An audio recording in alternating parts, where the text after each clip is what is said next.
what is initiation? Just a broad overview. So if initiation is a formal process that basically acknowledges, it solidifies, it strengthens your connection to Orunmila. Orunmila is referred to Ifá for people who may be new to the tradition or don't know, because sometimes people get that confused. Like somebody may get a reading and it comes out like that, Ifá is your head Orisha. And sometimes people get confused, like, well, I thought Ifá was the name of the tradition. It is, but it is also the way people refer to Orunmila. So it's used interchangeably there. All right. Initiation is designed to formalize that connection between you and Orunmila.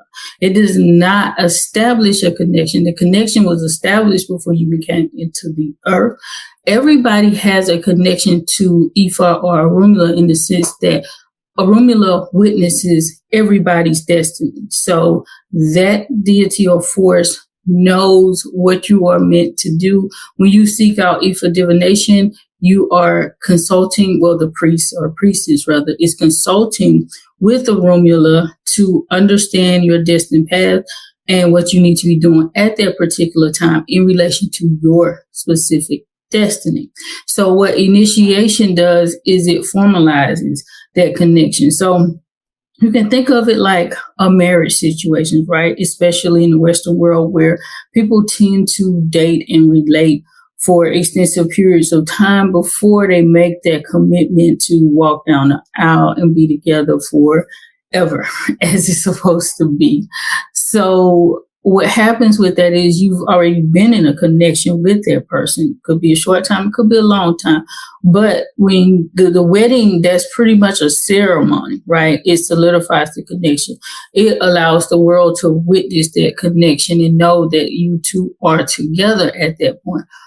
That's pretty much the same concept of Ifá initiation, whereby you are you are solidifying that connection. It is being witnessed by those around, like the priest and priestesses, whoever is overseeing that process, and maybe some other individuals who've gone through initiation prior. They can witness the majority, if not all, of the stages of initiation.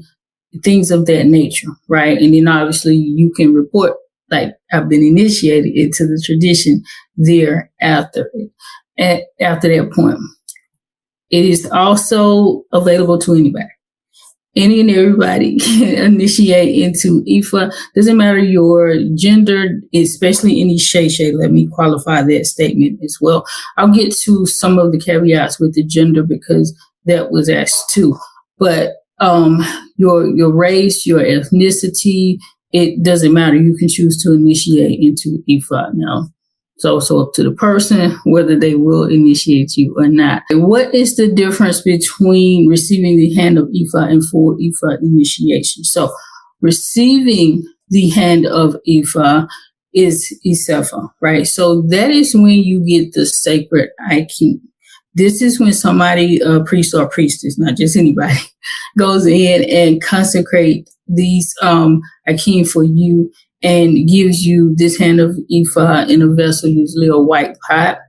And it can be in person, it can be done remotely, things like that.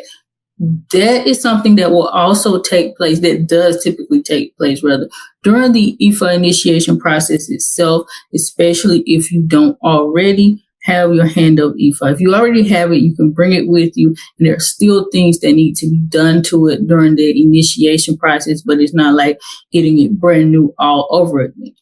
Both can be done during the full initiation process itself, though. It doesn't have to be separate, but typically in the diaspora, it is done separately. So during that process, you get those objects, you learn how to work with it and perpetuate the icon so that you can learn more about your destiny and get more guidance there. Full initiation is the ceremony, right? And it's going back to what I was saying about the Hand of Ifá. It can be done in person or remotely. Full initiation cannot be done remotely. You must absolutely be present during that particular time. This is what establishes that lifetime covenant between you and Orunmila, the deity or the Orisha of destiny. All right, much more extensive rituals, sacred oaths, just deeper responsibilities and knowledge that you get during that process that you would not otherwise have.